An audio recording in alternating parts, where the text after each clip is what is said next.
Olá, povo de Deus, sábado da 12ª semana do Tempo Comum, 26 de junho de 2021.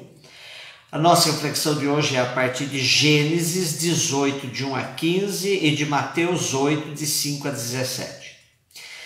Uma das maneiras de lermos o Primeiro Testamento é considerarmos as perícopes como unidades independentes, isto é, ao invés de lermos como se fosse uma grande narrativa, tomamos cada perícope como uma história que tem começo, meio e fim.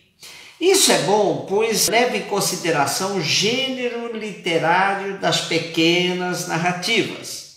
Hoje, por exemplo, é uma forma de falar da promessa de Deus a Abraão de que ele seria pai na velhice, assim como outras que já lemos. Imagine se você um dia, à sombra de uma árvore, num momento de sol causticante, tivesse a visita de Deus em forma humana e praticasse a hospitalidade com todo cuidado. Abraão, na verdade, fez um verdadeiro banquete para acolher com carinho os 3 mensageiros visitantes.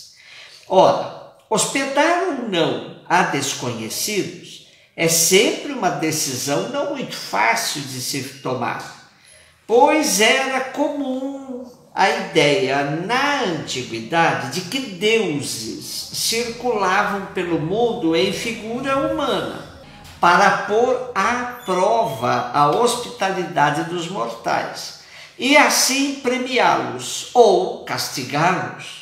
Na carta aos Hebreus, temos, por exemplo, a seguinte recomendação: não vos esqueçais da hospitalidade, porque, graças a ela, alguns, sem o saberem, hospedaram anjos.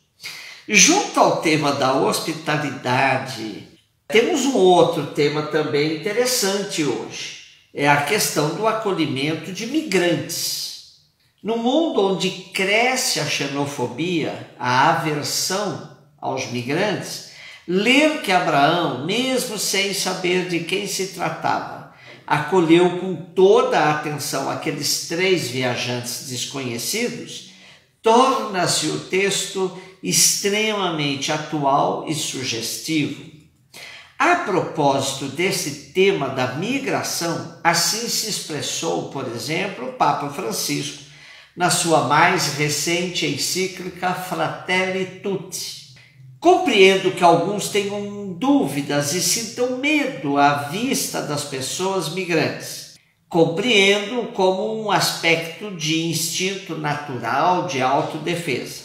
Mas também é verdade que uma pessoa e um povo só são fecundos se souberem criativamente integrar no seu seio a abertura aos outros.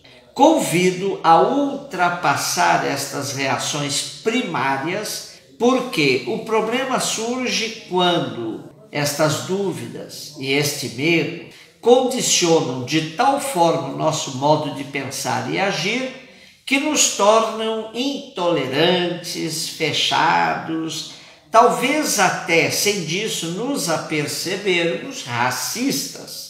E assim o medo priva-nos do desejo e da capacidade de encontrar o outro.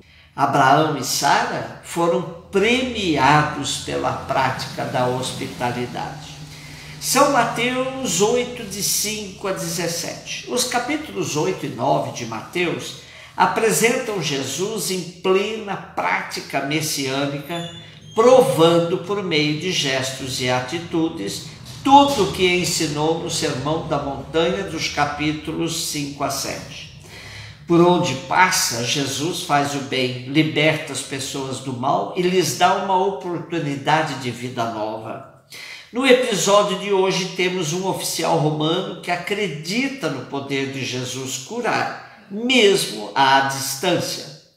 É dele a frase que usamos na liturgia: Senhor, eu não sou digno de que entreis em minha casa, mas dizei uma só palavra e serei salvo. Ouçamos então o evangelho de hoje. Naquele tempo, quando Jesus entrou em Cafarnaum, um oficial romano aproximou-se dele suplicando: Senhor, o meu empregado está de cama lá em casa, sofrendo terrivelmente com uma paralisia. Jesus respondeu: eu vou curá-lo. O oficial disse: Senhor, eu não sou digno de que entres em minha casa. Dize uma só palavra, meu empregado ficará curado.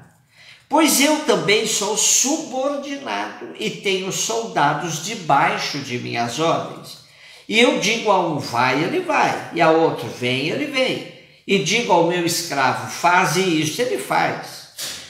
Quando ouviu isso, Jesus ficou admirado e disse aos que o seguiam: em verdade vos digo, nunca encontrei em Israel alguém que tivesse tanta fé.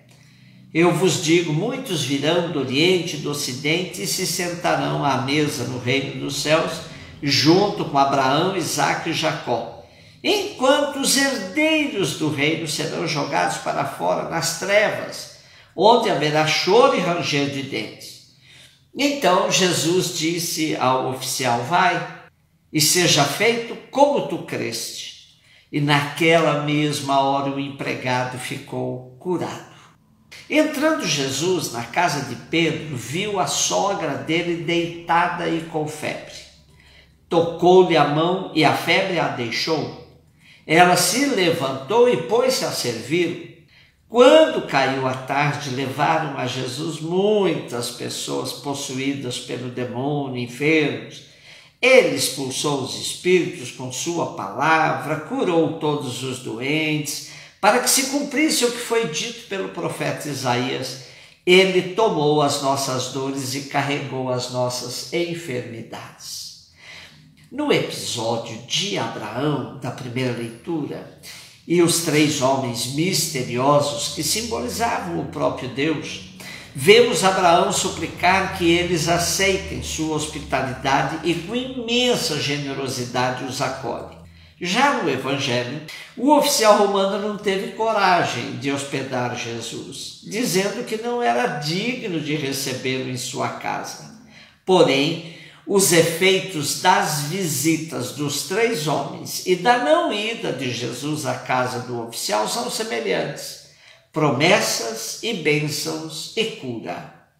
Esta narrativa da cura do Evangelho em Mateus serve para reforçar que a Boa Nova deve ser dirigida também aos pagãos, que muitas vezes demonstram ter fé mais robusta que os filhos de Israel, aos quais Jesus diz que estão reservadas duras penas pelo descrédito e rejeição de sua missão libertadora. As expressões choro e ranger de dentes são próprias da cultura da época, indicando o enorme desespero daqueles que no castigo reconhecem as suas culpas. Jesus ainda vai à casa de Pedro, cuja sogra estava doente, com febre, e Jesus toma a iniciativa de a curar, tocando-lhe, como fizera com o leproso. E uma vez curada, a mulher pôs-se a servir, tornando-se assim a primeira diaconisa da história cristã, ou seja, a servidora. Ela entendeu o sentido da cura: ser curada para servir. Os últimos versículos sintetizam a obra de Jesus em favor do que estavam possessos e doentes. Atitude que Mateus aproveita para lembrar que essa ação era sinal do messianismo de Jesus, já anunciado pelo profeta Isaías, quando retrata o servo de Javé, que tomou as nossas dores e carregou nossas enfermidades. Esta solidariedade de Jesus com os enfermos e pobres nos indica um caminho a seguir. Como já dissemos, essa ação libertadora de Jesus promove a ascensão de todos os pobres, os classificados como impuros por uma lei injusta e discriminatória. Entrar no segmento de Jesus hoje implica também buscar a libertação de nossos irmãos descartados da sociedade atual, tão desprezados como aqueles do tempo de Jesus. Um beijo no seu coração.